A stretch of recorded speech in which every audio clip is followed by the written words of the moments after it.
নতুন বন্ধুকে স্বাগত আর পুরনো বন্ধুকে শুভেচ্ছা জানিয়ে শুরু করছি আমার এই এপিসোড। আমি 1 কেজি চিকেন নিয়েছি এবং চিকেনটা ভালো করে ধুয়ে পরিষ্কার করে নিয়েছি। এবার তার মধ্যে দিচ্ছি পেঁয়াজ, আদা, রসুন আর হচ্ছে নুন, হলুদ, জিরে, ধনে সব। ধনেটা একটু বেশি দিয়েছি, জিরেটা একটু কম দিয়েছি, মানে 1 চামচ আর 1.5 চামচ এরকম মাপ। এগুলো দিয়ে আর সর্ষের তেল দিয়ে আমি চিকেনটাকে মেখে রাখবো। প্রথমে 1 ঘন্টার জন্য মেখে রাখবো। লঙ্কার গুঁড়ো অবশ্যই দেবেন, দিয়ে দিয়েছি। যেরকম মাটনটাকে মাখা হয় ঠিক সেম প্রসেসে চিকেনটাকেও মাখতে হবে। এবারে এটাকে আমি 1 ঘন্টার জন্য রেখে দেবো।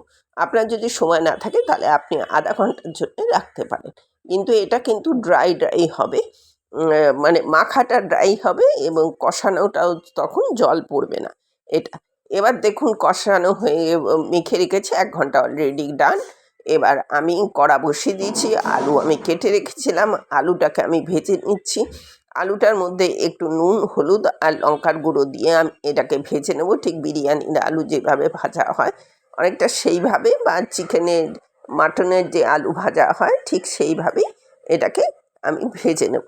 বাই দ্য ওয়ে, আমি নূপুর, আপনারা দেখছেন smile with Nupur and Tania. Please একটু সাবস্ক্রাইব করে দেবেন, বেল আইকনটা টিপতে ভুলবেন না, লাইক শেয়ার করে পাশে থাকবেন। নিত্য নতুন রেসিপি যখনই আপলোড করব আপনাদের কাছে যথাসময়ে পৌঁছে যাবে। এবার দেখুন এইটাকে এই আলুটাকে খুব ভালো করে আমি এটাকে ভেজে নেব। আলুটা ভাজা হলে পরে কি হবে, আলুটায় জল ছাড়ে না, আর আলু ওর মধ্যে দিয়ে দিলে একটা জল ছাড়ে। সেই জন্যে দুটোর টেস্টের কিন্তু যথেষ্ট ডিফার করে। এই ডিফারটা যাতে না করে সেই জন্যে আমি আলুটাকে একটু ভেজে নিই। আলু ভাজা হয়ে গেলে পরে দেখুন আলুটা প্রায় অলমোস্ট ডান। আলু ভাজা হয়ে গেছে, আলুটা তুলে নিয়েছি। এবার এর মধ্যে কড়ার মধ্যে আমি এলাচ আর দারচিনি ফোড়ন দেবো, তার মধ্যে পেঁয়াজটা দিয়ে দেবো। কারণ এমনি কড়াইটা উত্তপ্ত হয়ে রয়েছে, এলাচ দারচিনি নাড়ার কোনো প্রয়োজন নেই, ওই একসাথেই হয়ে যাবে। এর মধ্যে কিন্তু আদা দেব না, আদা ওর মধ্যে দিয়েছি। এর মধ্যে আমি রসুন একটু মানে পেস্ট দেব। এটা হয়ে গেলে পরে এর মধ্যে রসুন পেস্টটা দিয়ে এটার কাঁচা গন্ধটা বেরিয়ে গেলে আমি টমেটো দিয়ে দেবো। আর বাটিটা ধুয়ে একটুখানি কষানোর জন্যে যেটুকু জল প্রয়োজন ঠিক জাস্ট ওইটুকুই দেবেন, এর বেশি আর কিচ্ছু দেবেন না। এটাকে কষাতে কষাতে দেখুন টমেটোটা দিলে টমেটোটা সফট হয়। আমি টমেটো বাটা দিইনি, একদম টমেটো মানে পিস পিস করে কেটে ছোট ছোট, আপনি আরও বড় করে কাটতে পারেন, কোনো অসুবিধা নেই। আমি এইভাবে কেটেছি ছোট ছোট করে, টমেটোটা যাতে মিক্সড হয়ে যায় সেই জন্যে। আর দই দেইনি, কারণ টমেটোটা একটু বেশি আছে, দুটো আর দেওয়া হয়নি না, দেইনি, ইচ্ছা করেই দেইনি। মানে পাতলা ঝোল খাবো গরমে, মাটনের মতন চিকেনের ঝোল, ঠিক মাটন স্টাইলের চিকেনের ঝোল এইভাবে বানিয়ে একবার পরিবেশন করে দেখুন কেমন লাগে। আর এইটা দেখুন মশলাটা ভালো করে হয়ে গেলে পরে আমি এর মধ্যে চিকেনটাকে তুলে দেবো।